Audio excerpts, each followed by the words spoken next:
Ladies and gentlemen ఒక్కసారి గట్టిగా చప్పట్లతో వంగల్పూడి అనిత గారు, ఇందాక మనం పిలిచాం, మాట్లాడలేదు, మీ అందరూ వెయిట్ చేశారు, ఇప్పుడు మాత్రం ఖచ్చితంగా మాట్లాడతారు. Madam yes, please come forward, there all waiting to you.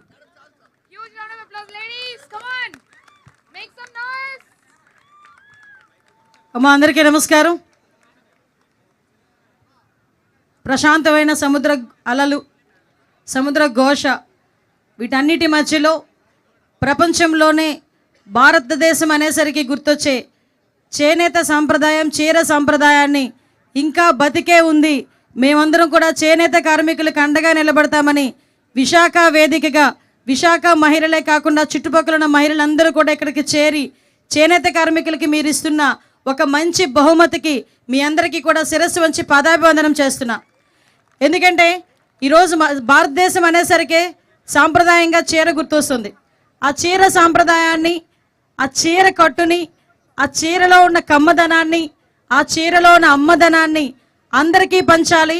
భావి తరాలకి ఈ చీర తాలూకా సాంప్రదాయాన్ని, చేనేతకి సంబంధించిన ఔన్నత్యాన్ని ముందుకు తీసుకెళ్లాలి అని ఒక మంచి ఉద్దేశంతో ఈరోజు స్పిరిట్ ఆఫ్ వైజాగ్ సొసైటీ వాళ్ళు చేస్తున్న ఒక మంచి కార్యక్రమానికి వాళ్ళకి ప్రత్యేకంగా నేను ధన్యవాదాలు, నమస్కారాలు తెలియజేసుకుంటున్నా. ఎందుకంటే ఈరోజు ఈ కార్యక్రమం తీసుకోవడం అన్నది నిజంగా చెప్పాలంటే పెద్ద బిగ్ టాస్కే ఇది. ఎందుకనంటే ఈరోజు ఇటువంటి సిచ్యువేషన్స్లో, ఇటువంటి పరిస్థితుల్లో చేనేత కార్మికులకు అండగా నిలబడాలని ఒక మంచి ఆలోచన ఈ మనకి స్పిరిట్ ఆఫ్ వైజాగ్ సొసైటీ వాళ్ళకి రావటం, దానికి ప్రతినిధిగా ఉన్న దొరబాబు గారు, వైసీఎస్ దొరబాబు గారు ప్రెసిడెంట్ గారు, అదేవిధంగా పద్మశ్రీ గారు సెక్రటరీ గారు, ఇంకా ఈ కార్యక్రమంలో బ్యాక్ ద స్క్రీన్లో ఉంది చాలా మంది ఈరోజు ఈ కార్యక్రమానికి స్పాన్సర్ చేయటం కానీ, ఈ కార్యక్రమం ముందుకు నడిపించాలి అని చెప్పి ఎంతో మంది వెనకాతల నుంచి నడిపించిన ప్రతి ఒక్కరికి కూడా పేరు పేరున ధన్యవాదాలు. ముఖ్యంగా ఈ కార్యక్రమానికి నాతో పాటు ముఖ్య అతిథిగా విచ్చేసిన మన ఐఏఎస్ శ్రీమతి రోషిని అబ్రంజీ గారికి కూడా ప్రత్యేకంగా నేను ధన్యవాదాలు, నమస్కారాలు తెలియజేసుకుంటున్నా. మనందరికీ తెలుసు, చీర అనేసరికి ఫస్ట్ గుర్తొచ్చేది మనందరికీ కూడా గద్వాలో కంచో కాదు, ఫస్ట్ గుర్తొచ్చేది చీర చూడగానే మన అమ్మ.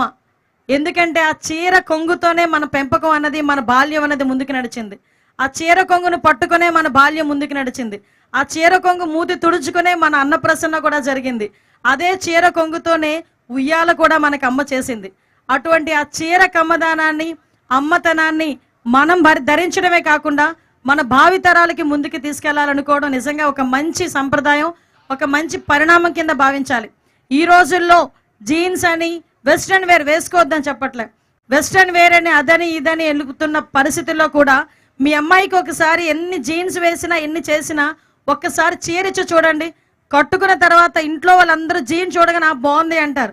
అదే కనుక చీర కట్టుకుని మీ అమ్మాయి ముందుకు వస్తే మహాలక్ష్మిలా ఉంది అని చెప్పి మనమే అందరం కూడా మాట్లాడే పరిస్థితి కనిపిస్తూ ఉంది. అది చీరలో ఉన్న గొప్పతనం.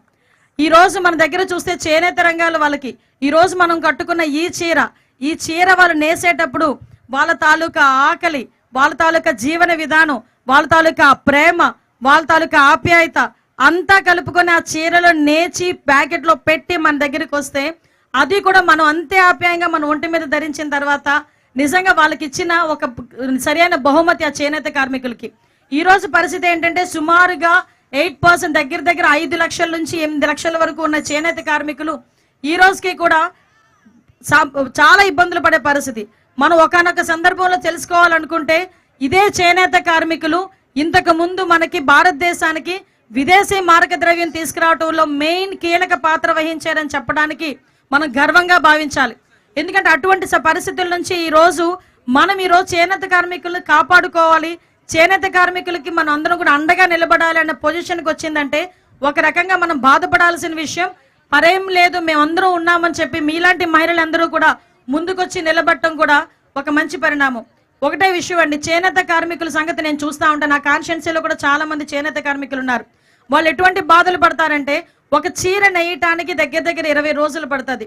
20 రోజులు కూడా వాళ్ళు ఒక చిన్న అండర్ గ్రౌండ్ దగ్గర ఒక మగ్గం వేసుకొని ఆ మగ్గంతో చేతికి కాలుకి కూడా 24 గంటలు వాళ్ళు మూమెంట్ ఇస్తేనే కానీ, మనం ఒక గంట నడిస్తేనే మనం ఇబ్బంది పడతాం.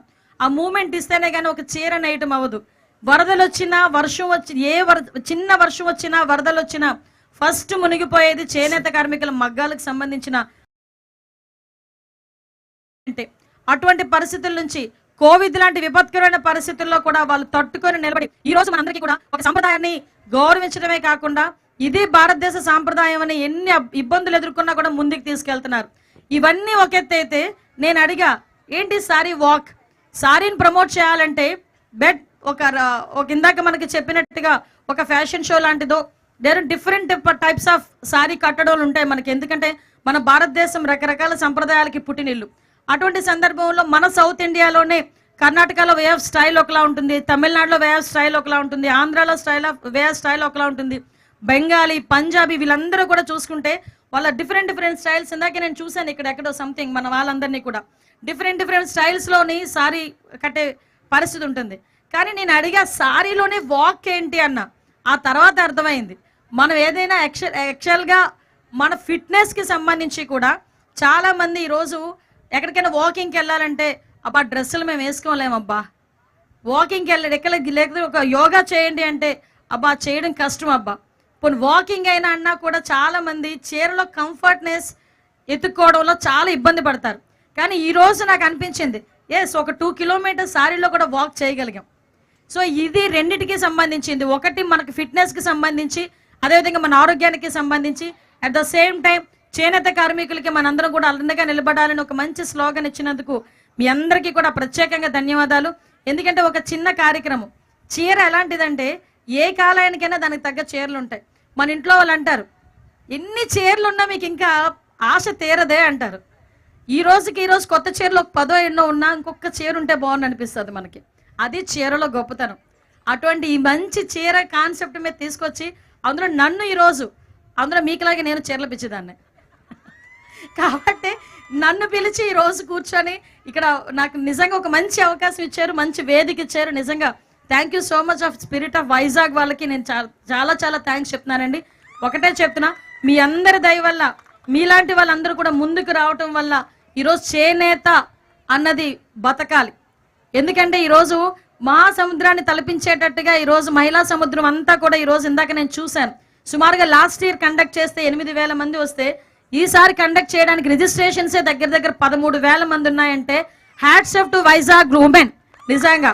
ఎందుకంటే మీరందరూ కూడా ఈరోజు ముందుకొచ్చి మన సంప్రదాయాన్ని, మన కట్టుబొట్టిని కూడా ప్రపంచానికి భావితరాల వారికి తీసుకెళ్లడంలో మీ వంతు సహాయ సహకారాలు అందించడమే కాకుండా నన్ను కూడా ఇందులో భాగస్వామిని చేసినందుకు ప్రత్యేకంగా అందరికీ కూడా ధన్యవాదాలు.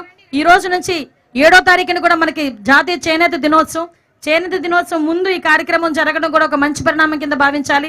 మనందరం కూడా చేనేత కార్మికుల్ని పైకి తీసుకురావాలి.